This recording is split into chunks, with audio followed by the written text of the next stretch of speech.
Hello, everyone, and welcome to the bottom line on CityWatchLA. I am your host, Mihran Kalaydjian. Today, we are joined by the Los Angeles City Controller, Kenneth Mejia, the city's chief watchdog, as LA faces a growing deficit and serious accountability questions.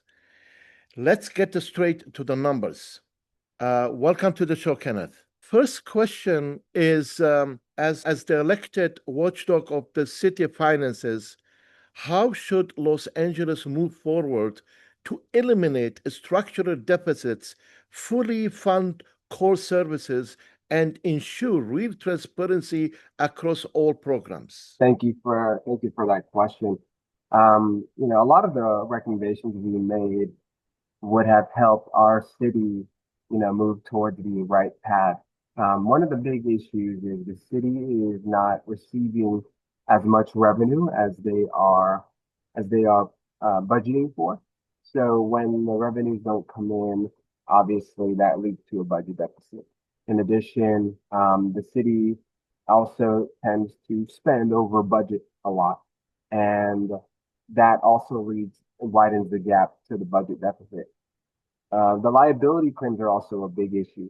So some of the things that we've recommended is we need to fix our budget process so that way we're not budgeting these high revenue amounts that never come in. We also are calling for more greater accountability when departments go over budget, and also for these massive liability payouts.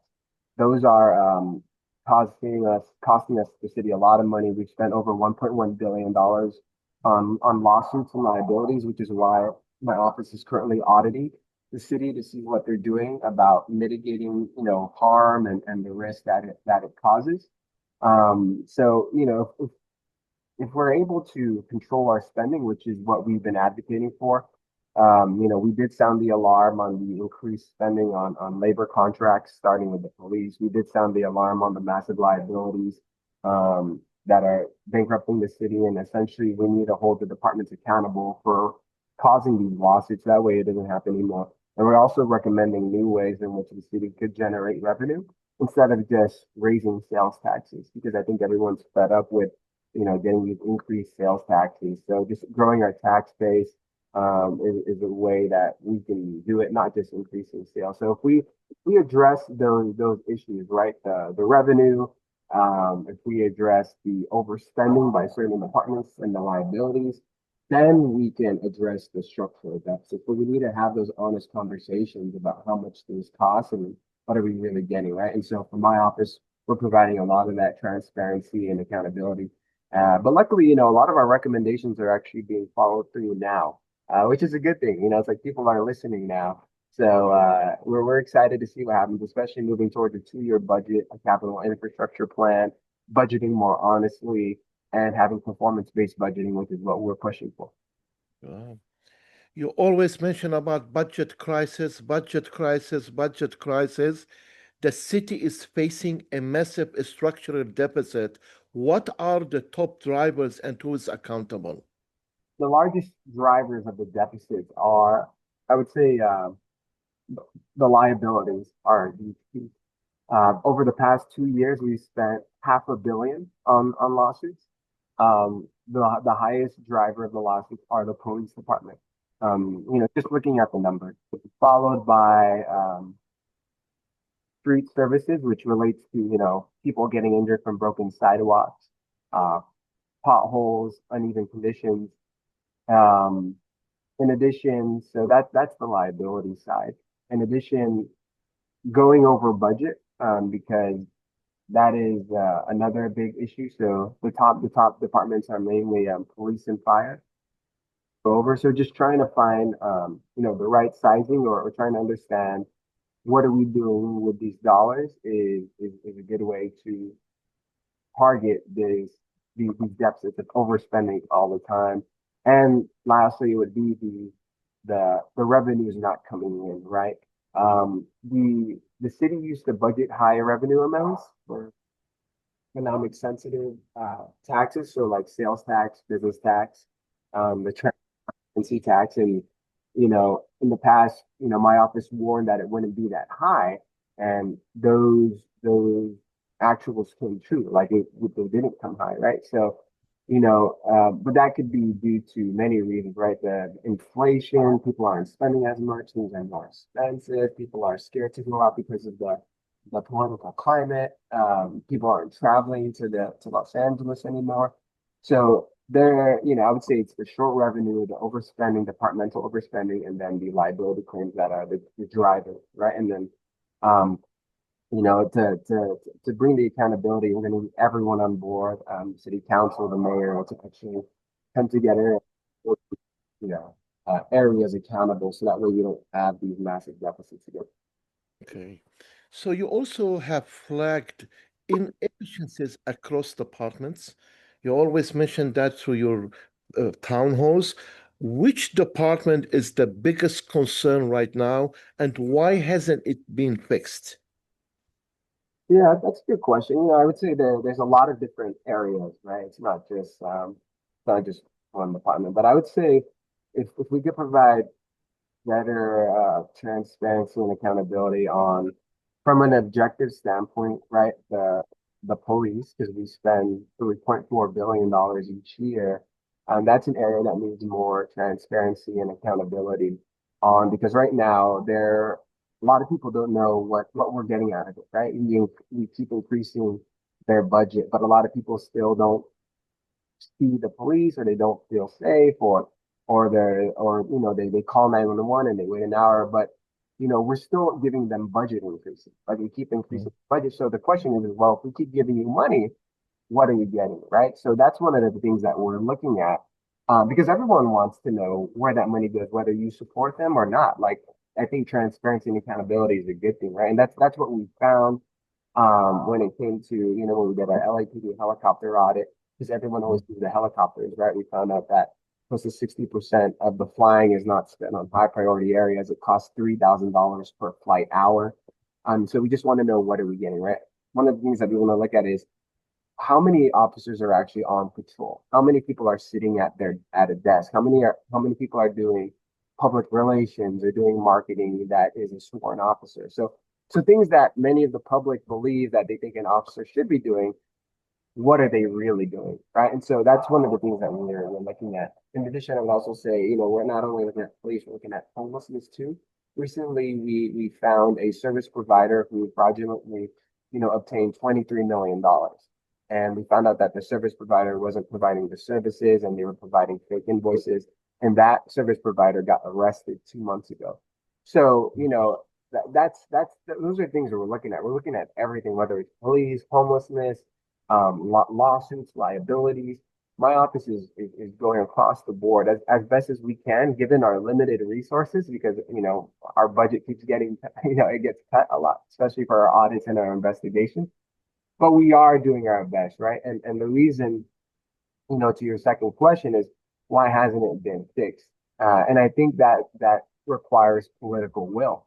I'm one person, but we also need everyone else on board, the city council, the mayor. And I would say, luckily, they are getting on board, especially now. The city council just voted 15-0 to explore creating a police oversight bureau in my office. So that would be Well, huge for independence, right? Because right now the police, a lot of them investigate themselves, and it's good to have an independent oversight body to do that work. And so, for us, it's just we need political will to actually change the system. I'll do the transparency, I'll give the recommendations, but at the end of the day, it's going to need everyone, right? And obviously, other elected officials have priorities that they want to focus on. So I understand too that they can't tackle everything. well. So budget assumption, especially vacancy saving, are widely criticized. Is the city budgeting on unrealistic numbers? What's the real cap? Yeah, I would say, especially when I first got in here, the unrealistic numbers related to the revenues. The Mm. city would budget a high revenue amount, and they would say like, "Hey, we're gonna get all this money," and we found out that 2 years ago the city fell short of their budget. They were $222 million short of their revenue 2 years ago. Last year, same thing. They budgeted a high revenue amount. They were short 160 million. This year is much better because, they're being more conservative. They're listening to, our reports and our recommendations. And for this fiscal year, we're actually going to be on budget. But that is just an example on how we would budget unrealistic high numbers. And that's an issue because when the city budgets high revenue numbers, the city tries to spend to that amount, even though the money doesn't come in. And I think that was a huge issue. But luckily, we've been sounding the alarm, and now they're budgeting more conservatively, um, which is good. I would also say too, they were also budgeting unrealistically for liability costs. They would Mhm. used to budget $87 million each year, but we would be spending over 200 million. And so we would say, like, why are you budgeting so low? Because it's very disruptive when the city goes over that budget, and they have to scramble to find that money, right? So if you budget 87 million and you spend 200, you have to find that $100 million somewhere else, which is what we saw. They had hiring freezes. They cut other departments' budgets. They took money from other departments. Other departments got defunded basically, except for police and fire, and they used that money to cover the overspending or the liabilities. So luckily now they're budgeting more honestly with liabilities now, which is a start, right?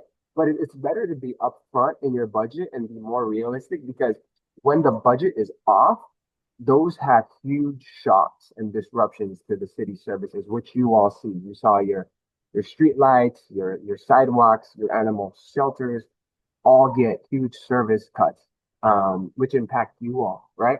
Um, so I would say those are just some areas that were very unrealistic, but now the city is doing much, much better. And I'd like to thank my office for doing that work and pushing the truth out there and about the transparency in the numbers.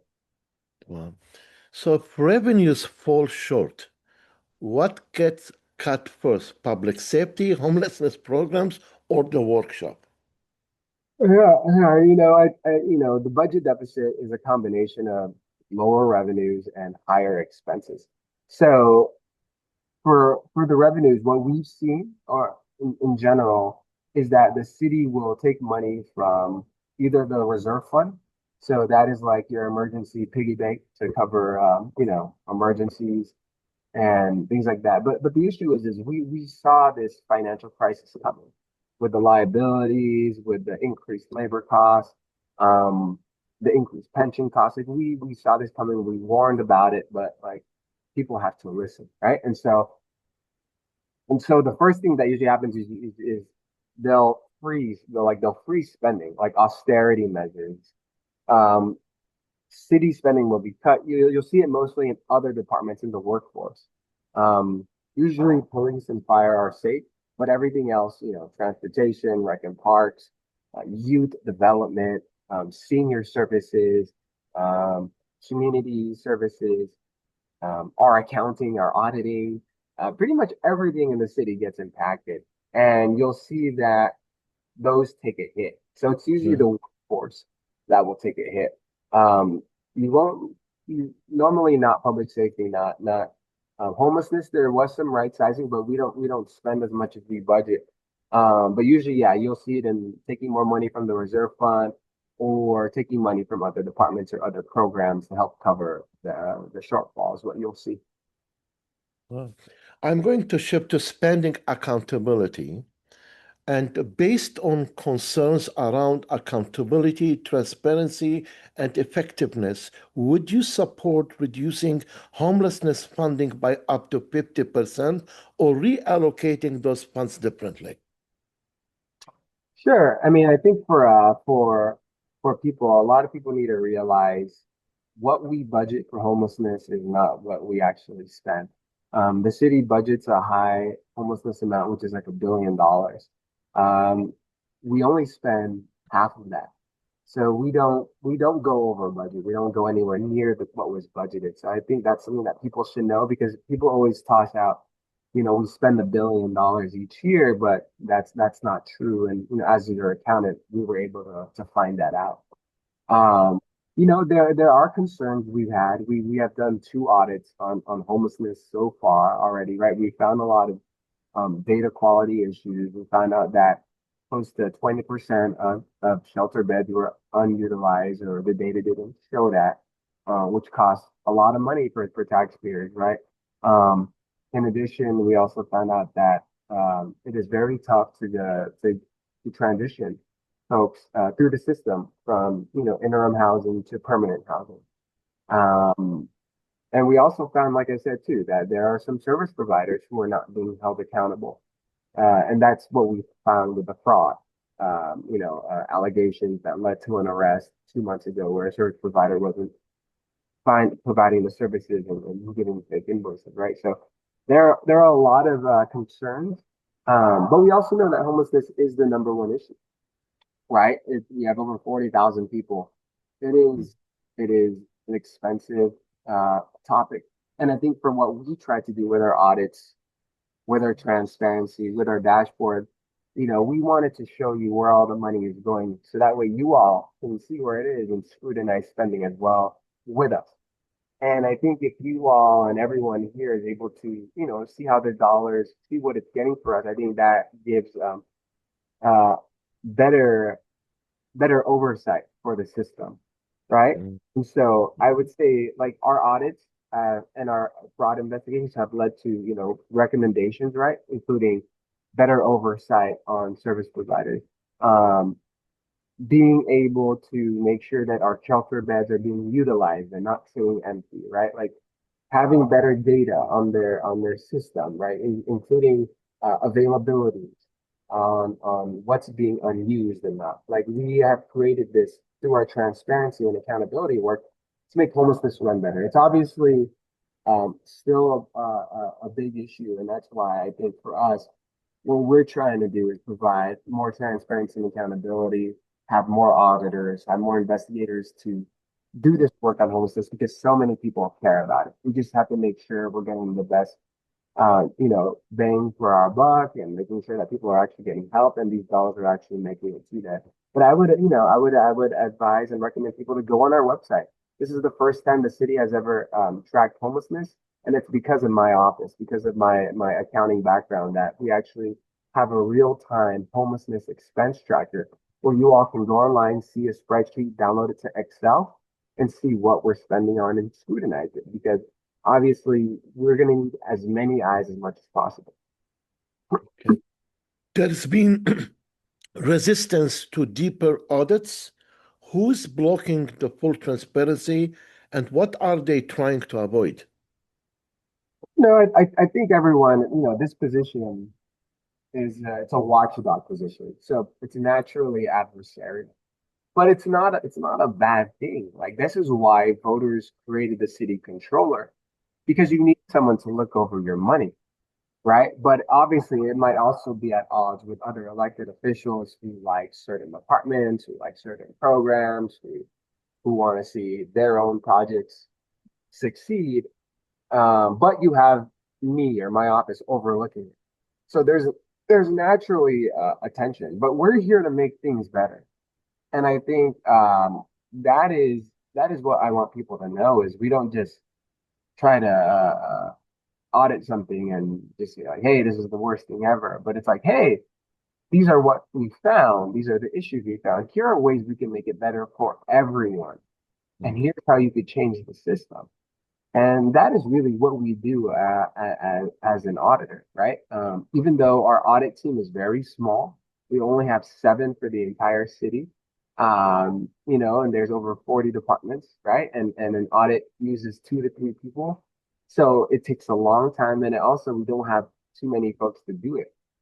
So, for us, it really depends, right? Like, on what is causing audits to be blocked or not be done, right? There are disagreements amongst elected officials on what I could audit, which is what we tried to clarify, right? We tried to audit, a homelessness program under, another elected official. But the city attorney had a different reading and said, hey, you can't do that. And so, it's just, those are some of the things where it's like, well, does it make sense to have programs then under elected officials if no one can provide that performance, transparency, and accountability.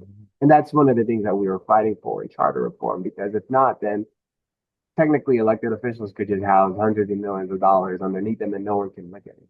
Right. And then it's like why am I even here if you won't let me look into these big spending categories, right? Yeah. So, I would say those are some of the big disagreements we've had, and mainly the city attorney and her reading on what we can audit and what we can't. But yeah, I mean, to be honest, audits and investigations are good things. It's to protect the city's tax dollars, and that's all we want to do. So LAPD is requesting tens of millions more in overtime while staffing is down. Is this efficient spending or a management failure? Yeah, that's a great question, and that's what we brought up earlier. We keep increasing their budget every year. 3 billion, 3.1 billion, 3.2 billion, 3.4 billion. Eventually it'll go up and up and up, and we gotta find the money somehow. So there's no issue about budget for the police. Like we give them, even if they don't have enough budget, like you just said, the city will give them even more money on top of their budget. And Mm. so that's a good question, right? Like, what are we getting out of our investments for police? And I think that's what we are trying to do through our transparency dashboards, through our audits, in order to understand if we're spending our dollars efficiently, right? Why does it take so long for a police officer to respond to a call? How many people are actually on patrol? How many people are actually sitting at a desk? Getting paid as much as a sworn officer, and it's something that a civilian could do, right? Like these are the big questions that we want to know.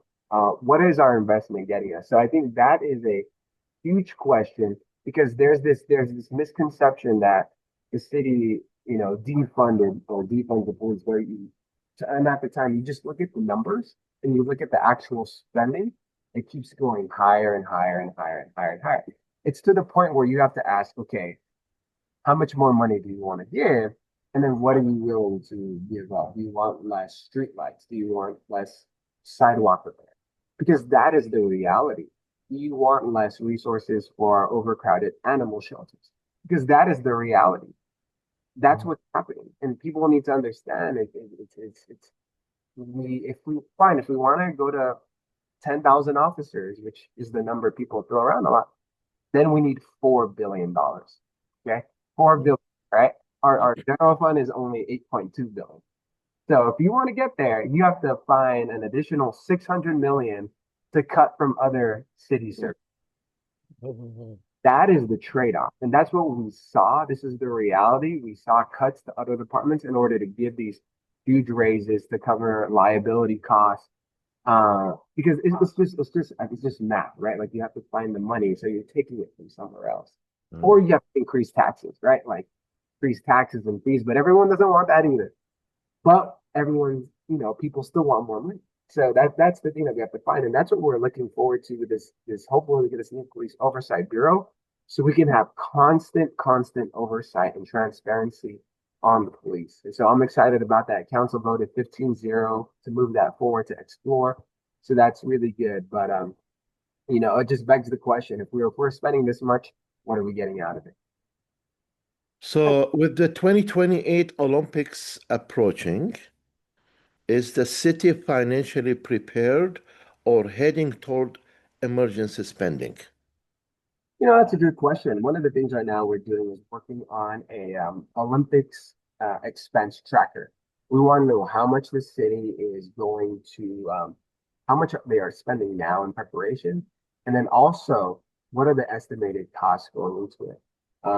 It's a lot of people in the city are actually unaware on what's happening with the Olympics, and it's coming up. It's coming up very fast, and I think for us that's why we're trying to insert ourselves and find out what we're spending our money on because the LA taxpayers will be on the hook, like no matter what, if we go over budget.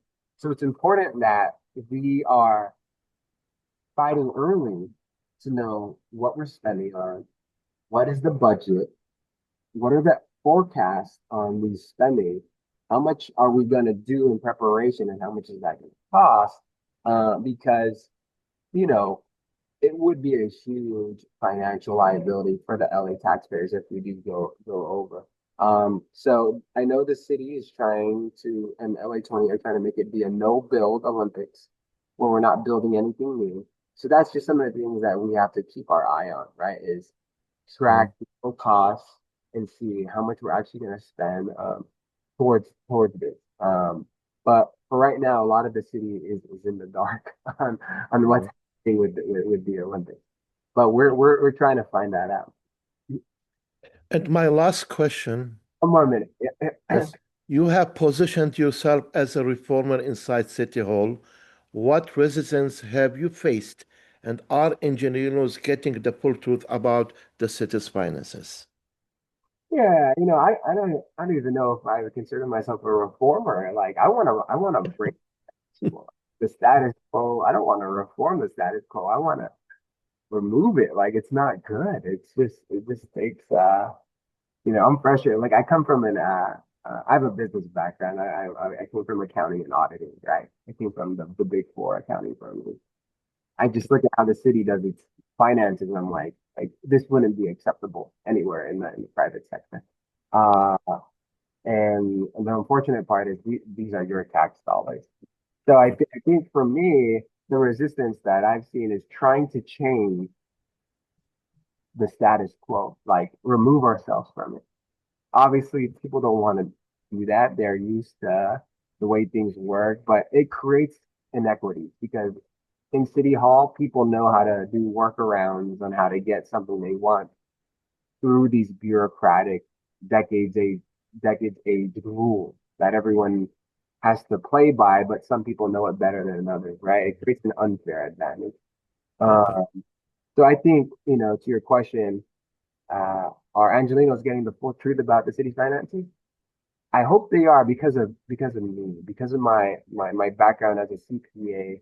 I'm actually the first accountant to be the city's accountant. I'm the first auditor to be the city's auditor, and I'm hoping you all are getting the truth about it because of what we put out through our social media, through our website, through our press release, through our dashboards. That way, you all are more informed. Whether you like something or not, the numbers are the numbers, and Yeah. we just want to give it to you all. So I appreciate the interview, Mihran. Center. And Control Mai, thank you for your time and for addressing these critical issues. This is the bottom line on City Watch LA, where we stayed focused on accountability and what truly matters for Los Angeles. Thank you. Thank you.